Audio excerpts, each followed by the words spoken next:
This is the story of two initiations. One initiation into a world that has been created and decided by fear, and one initiation into a future that has yet to be created.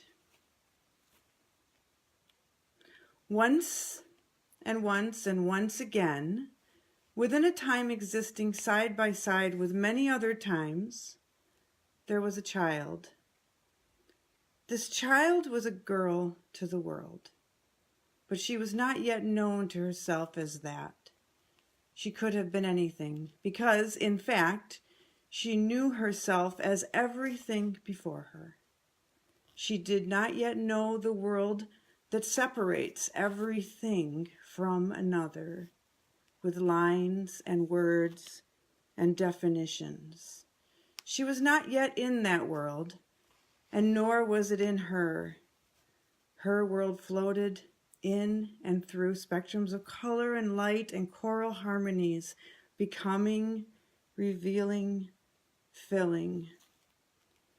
One day the girl's father gathered his family with news of a journey. It was time to travel to a new world. In order to get to this new world, the family would take a long journey together on an enormous passenger ship. The ship had many levels with even more hallways, and those hallways had even more rooms. The ship also had a ship doctor.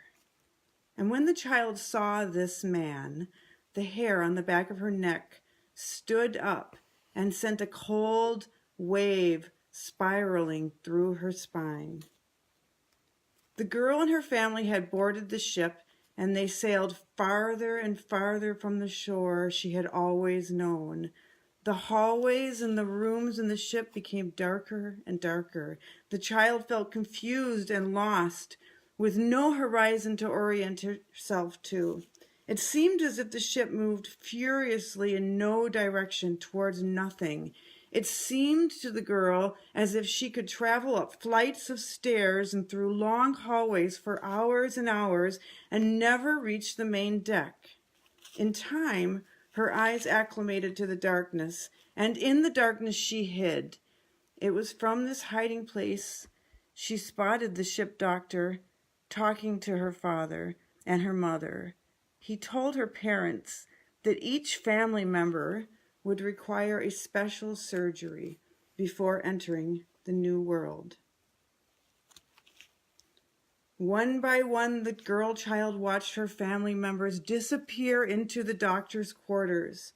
First, her father went in.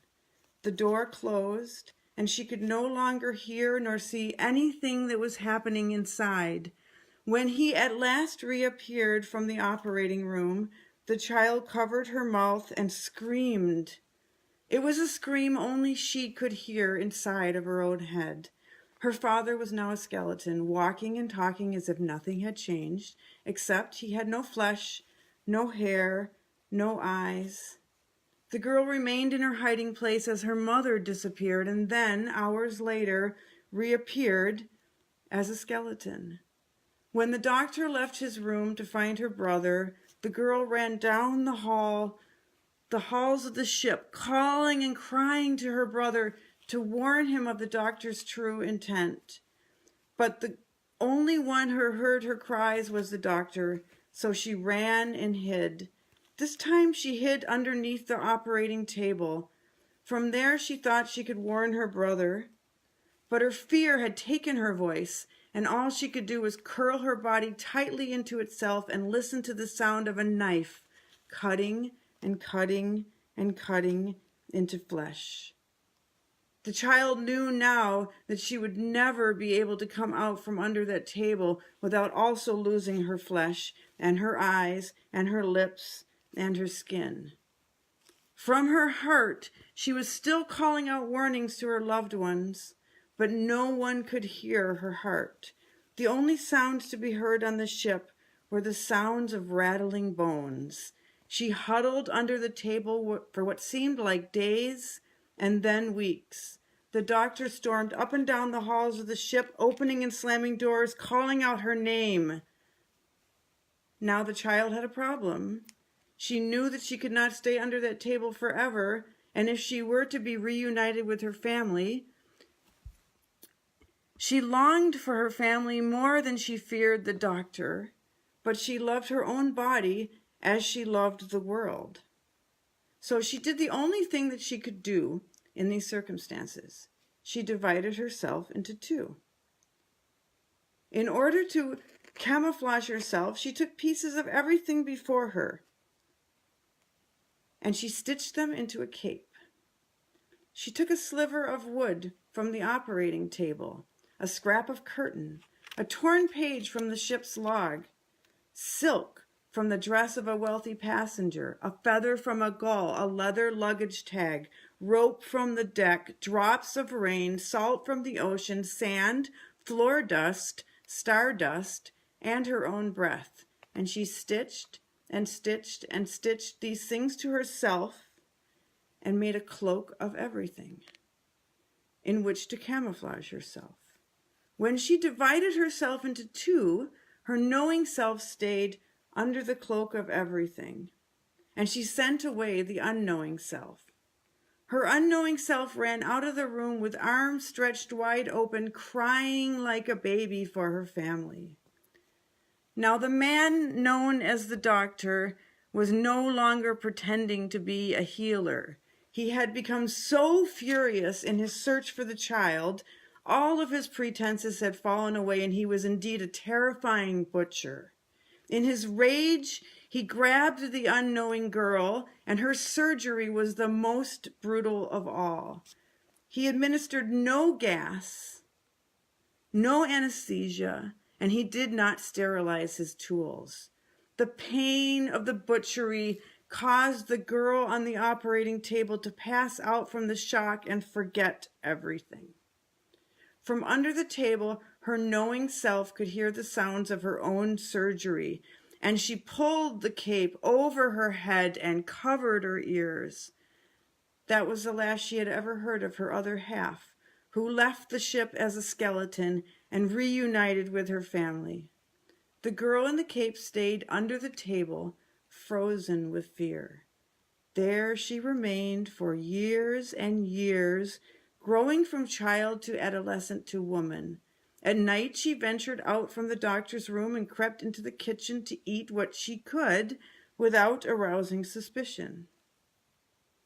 She climbed up the mast of the ship and watched the waves of the ocean and the light of the moon, and she called for her other half with a howl that sounded to the sailors and the other passengers like a powerful and haunting ocean wind.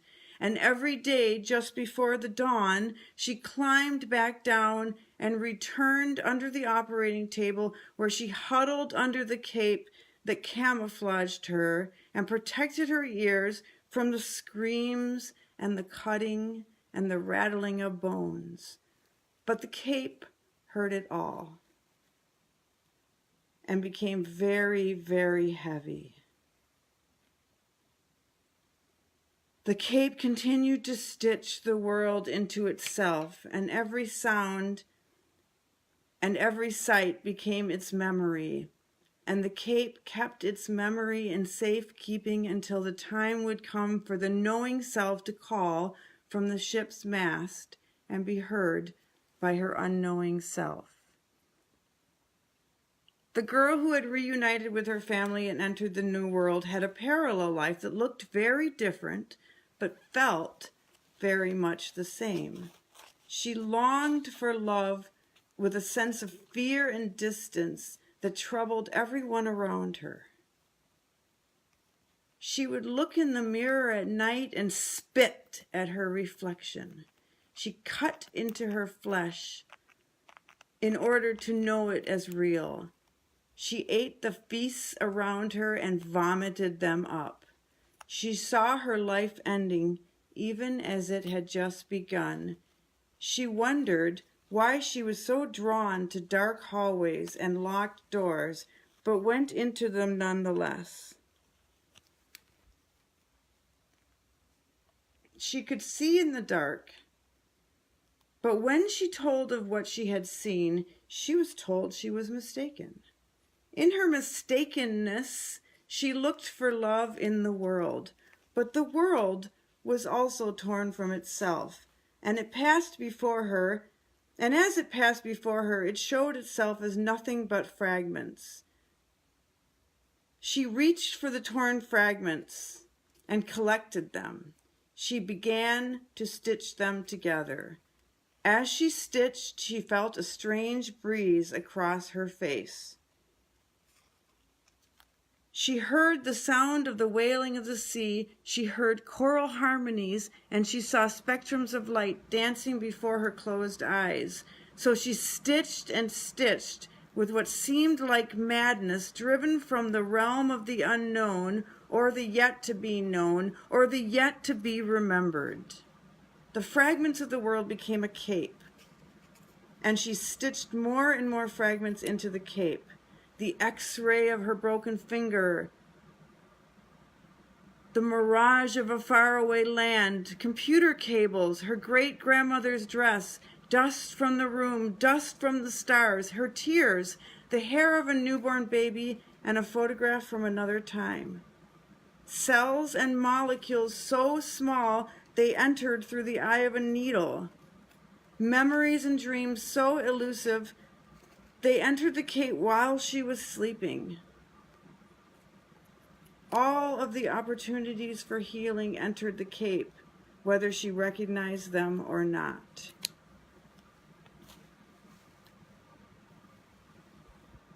One day, the cape was finished. By this time, the girl was a woman with children of her own. A voice rose from the cape. The voice calmly instructed the woman, "Enter me." The woman put the cape over her head, and it covered her body. And all fear disappeared. At that moment, all the longing was fulfilled, and not in the way that all the separate fragments had told her it would be. The love she had longed for was not something outside of her. It was all she had ever been. At that moment, she saw herself in the mirror and knew the one looking back. At that moment, she embraced her own body, and it laughed out loud, and it cried in relief. At that moment, all that had been was no longer as it had been, and all that could be was to be anew. At that moment, the ending became the beginning.